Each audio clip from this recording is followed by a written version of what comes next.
నమస్తే. నేను మీ చెనగాని దయాకర్, కాంగ్రెస్ పార్టీ అధికార ప్రతినిధిని.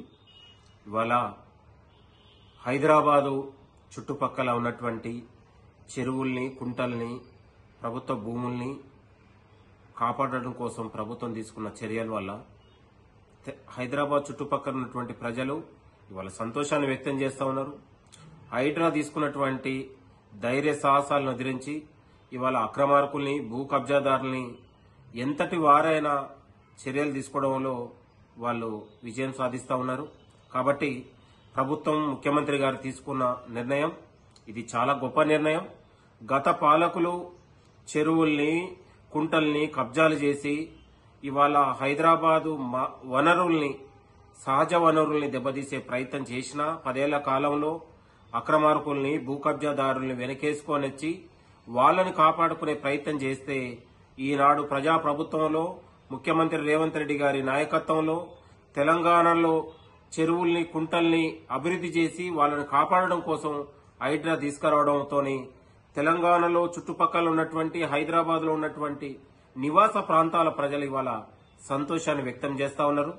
ఇవాళ ఎన్ కన్వెన్షన్ అనే ఒక సెలబ్రిటీకి చెందినటువంటి సంస్థ ఇవాళ గత పాలకులు 10 ఏళ్ల కాలంలో ఎన్ కన్వెన్షన్ ఇవాళ కోర్టులు, అధికారులు ఇది తప్పుడు, ఇవాళ తూమిడికుంట ఏదైతే ఉందో వాటర్ ట్యాంకును కబ్జా చేశారు, చెరువును కబ్జా చేశారని పదే చెప్పినా కూడా గత పాలకులు వాళ్ళతోనే అంటగాగి ఇవాళ గత ఉన్నటువంటి కేటీ రామారావు ఇవాళ వాళ్ళతోనే అంటగాగి వాళ్ళతోనే చిందేసినటువంటి కేటీఆర్ చర్యలు తీసుకోవడంలో పూర్తిగా విఫలమైండు. మీ అందరికీ తెలుసు, మాదాపూర్ అయ్యప్ప సొసైటీ భూముల్లో ఇవాళ గురుకుల భూముల్లో అక్రమ కట్టడాలు ఉన్నాయని తేల్చి చెప్పినా కూడా చర్యలు తీసుకోవడంలో విఫలమయ్యారు.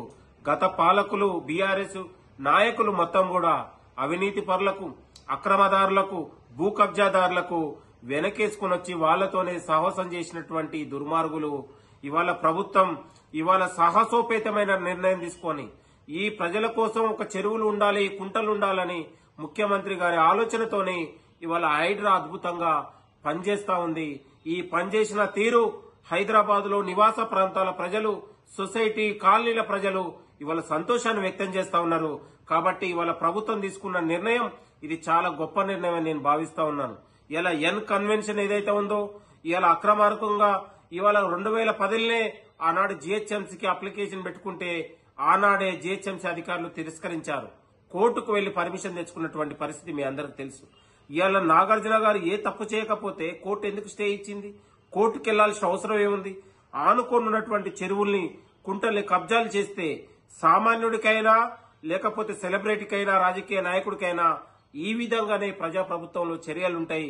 ఎక్కడ కూడా సామాన్యుడికి అది ఒకటే న్యాయం, సెలబ్రిటీకి ఒకటే న్యాయం.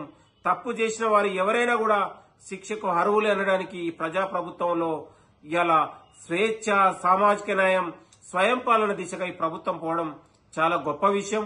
ముఖ్యమంత్రి గారు ఆలోచనతోని ఒక పోరాట యోధుడే ఒక ముఖ్యమంత్రి అయితే ఎట్లా ఉంటుందో చెరువులు, కుంటల్ని కాపాడే ప్రయత్నం ఈ కాంగ్రెస్ ప్రభుత్వం తీసుకుపోతున్నాం.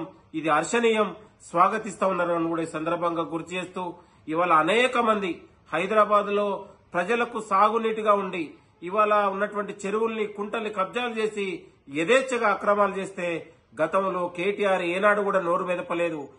ఇవాళ ప్రభుత్వం తీసుకున్న నిర్ణయానికి కేటీఆర్ కూడా మాట్లాడాలి, స్వాగతించాలి. వాళ్ళ దాంట్లో కూడా ఎవరైనా అక్రమాలు ఉంటే కేటీఆర్ లాంటి వాళ్ళే దగ్గరుండి కూల్చివేసే ప్రయత్నం కూడా చేయాలని కూడా ఈ సందర్భంగా గుర్తు చేస్తూ ఏది ఏమైనా ప్రభుత్వం తీసుకున్న నిర్ణయం చాలా గొప్ప నిర్ణయం. ఇది ప్రజల విశ్వాసాలని, కాలనీల ప్రజలను, హైదరాబాద్ చుట్టుపక్కల ఉన్నటువంటి ప్రజలకు ఇది ఒక గొప్ప ధైర్యాన్ని ఇస్తుంది, విశ్వాసాన్ని ఇస్తుంది అనడానికి ఈ రోజు ఎన్ కన్వెన్షన్ కూల్చివేతే ఒక నిదర్శనం అని కూడా ఈ సందర్భంగా గుర్తు చేస్తూ ఈ ప్రజా ప్రభుత్వానికి, ముఖ్యమంత్రి గారికి తెలంగాణ ప్రజలందరూ కూడా జయజయలు పలకాల్సిన అవసరం ఉందని కూడా కోరుతూ నేను మీ చెనగాని దయాకర్. Thank you. అసలైన తొలి వెలుగు. ఫాలో వాట్సాప్ @తొలి వెలుగు అఫీషియల్.